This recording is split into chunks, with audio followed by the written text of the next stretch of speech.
আল্লাহ পাক রব্বুল আলামিন যখন তার খলিফা আদম আলাইহিস সালামকে সৃষ্টি করার উদ্দেশ্য নিয়েছেন, তখন 4 জন ফেরেশতাকে ডাকবেন।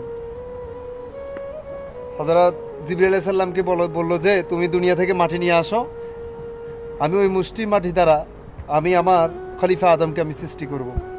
জিবরাইল আলাইহিস সালাম তার ডানার বাড়ি দিয়ে সে দুনিয়াতে আসলেন মাটি নেওয়ার জন্য।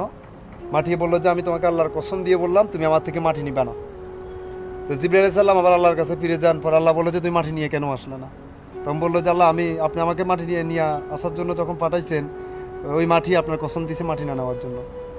পরে আল্লাহ পাক রব্বুল আলামিন দ্বিতীয় ফেরেশতা মিকাইল আলাইহিস সালামকে পাঠান। সেম মিকাইল আলাইহিস সালামও যখন মাটি নিয়ে আসার জন্য যখন গেলেন, তখন মাটিও একই কথাই বললেন যে আমি তোমাকে আল্লাহর কসম দিয়ে বললাম আমার থেকে মাটি নিবে না। মিকাইল আলাইহিস সালামও আল্লাহর কাছে ফিরে যান। একই উত্তরে আল্লাহ পাক রব্বুল আলামিন যখন জিজ্ঞেস করলো, সেও একই উত্তর দিলেন। পরে 3 নম্বরে ফেরেশতা ইসরাফিল আলাইহিস সালামকে দুনিয়াতে পাঠান মাটি নেওয়ার জন্য।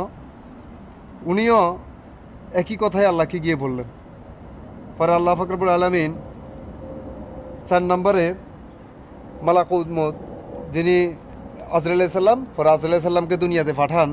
আজরাইল আলাইহিস সালাম যখন দুনিয়াতে মাটি নেওয়ার জন্য যখন আসছে, তখন মাটি একই কথাই বললো আজরাইল আলাইহিস সালামকে। আজরাইল আলাইহিস সালাম বললেন যে তুমি যার কসম দিয়েছ উনি আমাকে পাঠাইছে তোমার কাছ থেকে মাটি নেওয়ার জন্য, সো আমি মাটি না নেওয়া ছাড়া আমি যাবো না, আমি মাটি নিয়ে যাব। পরে এক মুষ্টি মাটি নিয়ে আল্লাহর কাছে সে চলে যান।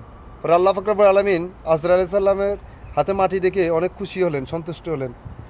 বললেন যে তুমি কিভাবে মাটি নিয়ে আসলা? তখন আজরাইল আলাইহিস সালাম বললো যে আল্লাহ মাটি আমাকে একই কথাই বলেছিল, কিন্তু আমি বললাম যে আপনি যার কসম দিয়েছেন সে আমাকে মাটি নেওয়ার জন্য পাঠাইছেন, সো আমি মাটি নিয়ে যাব। তো আমি মাটি নিয়ে আসলাম। তা আল্লাহ পাক রব্বুল আলামিন আজরাইল আলাইহিস সালামের উপর অনেক সন্তুষ্ট হন।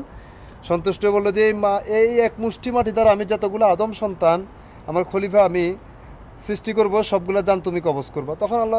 তখন আজরাইল আলাইহিস সালাম খুব নারাজ হয়ে গেলেন, সে একটা ভয় কাজ করলো। তখন আজরাইল আলাইহিস সালাম বললো যে আল্লাহ আপনি কি আমাকে ওই কাজটাই দিতে চাচ্ছেন?